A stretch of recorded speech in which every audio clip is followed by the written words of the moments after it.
Betapa mudah dengan perbandingan ini untuk memahami konsep bahwa satu hari di akhirat adalah 1000 tahun di bumi. Ternyata nggak perlu sampai ke akhirat, di dunia saja sudah dibuktikan bahwa. Dan yang paling penting, sahabat Perkusi Aceh, 10% dari hasil penjualan kaos dakwah ini akan kita bagikan kepada sahabat-sahabat kita yang kurang mampu di luar sana.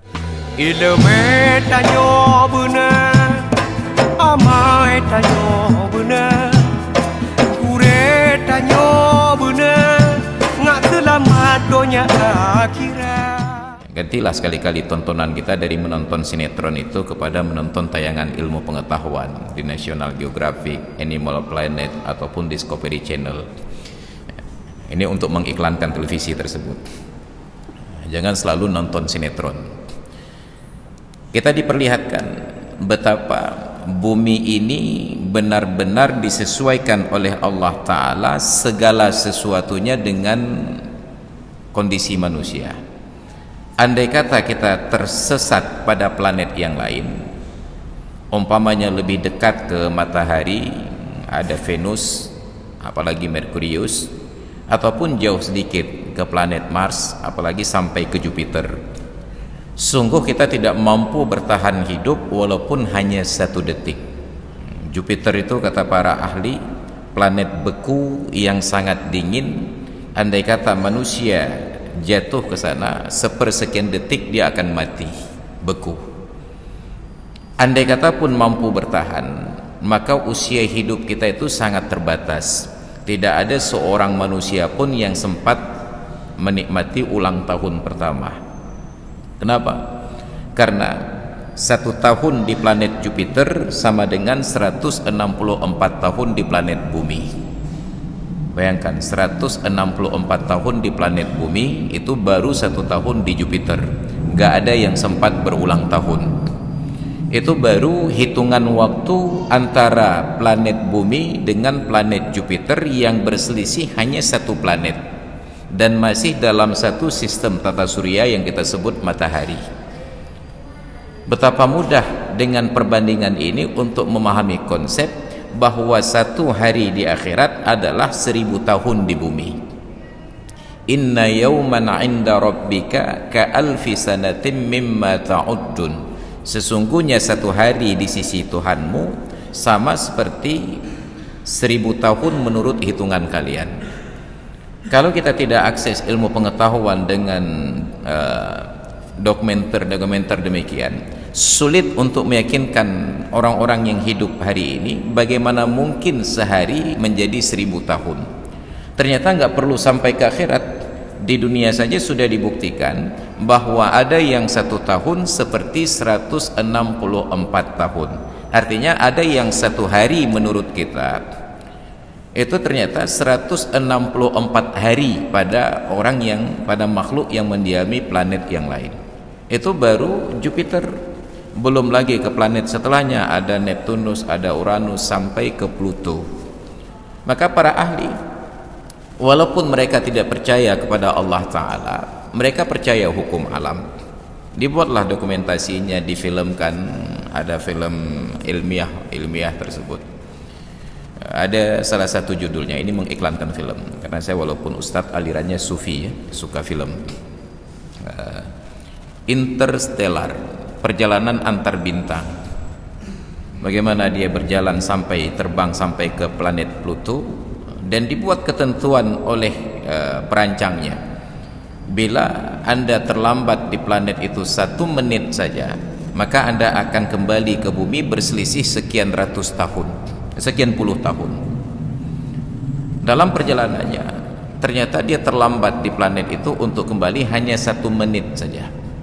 Ketika dia kembali ke planet bumi, anak gadisnya yang masih kecil saat ditinggalkan baru berusia 8 tahun. Ketika dia kembali sudah berstatus sebagai nenek-nenek. Artinya walaupun ilmuwan barat, sinematik ya, barat itu tidak percaya tentang Allah dan akhirat, tapi mereka paham tentang perbedaan skala waktu antara satu planet dengan planet yang lain. Maka hanya planet bumi yang paling sesuai ukuran waktunya, 1 hari 1 malam 24 jam. yang paling sesuai suhunya, tidak terlalu panas, tidak terlalu dingin. Ada tempat yang sangat dingin tapi tidak dirancang untuk kehidupan manusia, di kutub utara dan di kutub selatan. Bahkan kutub-kutub ini tentang arah utara dan selatan hampir tidak pernah disebutkan oleh Allah di dalam Al-Quran. Selalu yang disebutkan adalah arah timur dan barat. Rabbul masyriqi wal maghrib, Rabbul masyriqaini wa Rabbul maghribaini, walillahil masyriqu wal maghrib. Selalu disebut masyriq, maghrib, timur dan barat.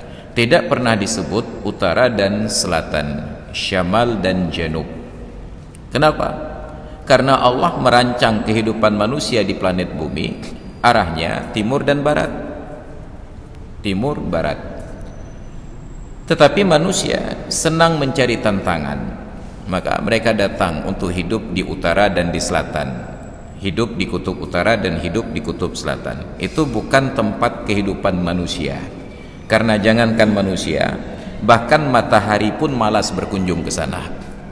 Sehingga kehidupan di tempat tersebut harus ditopang dengan teknologi listrik 24 jam dalam sehari tanpa henti. Kalaulah sempat pasokan listrik ke sana diberikan oleh PLN dari Aceh, meninggal mereka. Sehari sempat padam listrik 2 kali saja sudah tewas mereka. Maka biaya hidup di tempat tersebut sangat mahal. Ternyata kehidupan di kutub itu saja belum terlalu menantang bagi manusia. Sekarang mereka eksplorasi sampai ke planet Mars.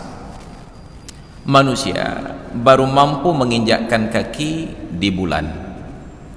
Jarak antara bumi dengan bulan itu 385.000 km. Itu yang terakhir saya hitung kemarin. Itu baru ke bulan, planet yang terdekat dengan bumi, satelit yang terdekat dengan bumi. Ke planet Mars, manusia belum berani terbang ke sana. Para peneliti ruang angkasa baru berani mengirimkan sepupu dekat mereka ke sana, simpanse. Kenapa? Kalaupun mati di sana, tidak akan dituntut oleh ahli warisnya. Dan itu spesies yang paling mirip dengan kita. Bila simpanse mampu bertahan hidup, maka manusia mampu bertahan hidup. Mereka eksplorasi untuk menciptakan koloni agar mampu berpindah tempat ke planet Mars. Secara kalkulasi, kalaulah tujuannya hanya untuk mencari tempat hidup yang baru, itu proyek sia-sia. Berapa biaya perjalanan ke planet Mars dibandingkan biaya untuk membuka lahan pemukiman yang baru di planet bumi? Bumi ini 75%-nya adalah air, lautan. 25%-nya daratan, pulau. 25% daratan di bumi itu baru dihuni oleh manusia 20%-nya. Ada 75% lagi daratan yang belum dieksplorasi di bumi. Tiba-tiba kita mencari penghidupan di planet Mars. Makan salah jawaban. Ilmu tanyo benar, amai tanyo benar, kure tanyo benar, ngak selamat dunia akhirat. Ilmu tanyo benar, amai tanyo benar, kure tanyo benar, ngak selamat dunia akhirat.